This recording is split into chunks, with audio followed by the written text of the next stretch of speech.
నిన్న శ్రీరామనవమి కదా, ఇంక ఇంట్లో పూజ చేసుకొని మా హాస్టల్‌కి దగ్గరలో ఉన్న గుడికెళ్ళినాం నేను, మావి. గుడిలో అయితే ఆ రామయ్య, సీతమ్మల కళ్యాణం జరిగి తలంబ్రాలు పడేసరికి మధ్యాహ్నం 2 అయింది. పల్లెటూళ్ళలో ఏందంటే దేవుళ్ళకి తలంబ్రాలు పోస్తారు కదా, ఆ బియ్యం ఊర్లో వాళ్ళే తీసుకెళ్తారు. ప్రతి ఒక్కరు కొన్ని బియ్యం, ఒక కొబ్బరి గిన్నె, అమ్మవారికి జాకెట్ ముక్క తీసుకెళ్తారు. ఇక్కడ కూడా అలానే అనుకోని తీసుకొని పోదాం అనుకున్నా. కానీ మళ్ళీ ఏమోలే, ఎవరు తీసుకొని పోతారో తీసుకొని పోరో అని ఇంకొక కొబ్బరికాయ, పూలు, పండ్లు తీసుకొని వెళ్ళినా. ఇక్కడికి వెళ్ళేసరికి ఎవరు తీసుకొని రాలా.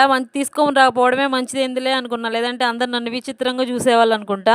కళ్యాణం అయితే చాలా బాగా జరిగింది. ఇంకా అక్కడి నుంచి వచ్చేసినాక మా వాడు ఫోన్ చేసి, అక్క ఖాళీగా ఉంటే కొంచెం రండి, వంటోళ్ళు ఇద్దరు వంట చేయలేకపోతున్నారు, మనం కూడా కొంచెం సాయం చేద్దామంటే అక్కడికి వెళ్ళినాం. మామూలుగా అయితే వాళ్ళే చేసుకుంటారు, ఇంకా పండగ కదా అందరూ ఒక స్పెషల్ పెడితే మా వాడు మాత్రం స్పెషల్లతో మోత మోగిచ్చేసిండు.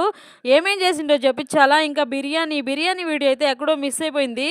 పులిహోర, పన్నీర్ కర్రీ, వడలు, రవ్వ లడ్డు ఇవన్నీ వాళ్ళు ఒక్కళ్ళే చేయలేరు కదా, అందుకనే మేము కూడా కొంచెం సాయం చేసినాం. పండగ మీరు ఎలా సెలబ్రేట్ చేసుకున్నారో కామెంట్ చేయండి. వీడియో నచ్చితే సబ్స్క్రైబ్ చేసుకోండి.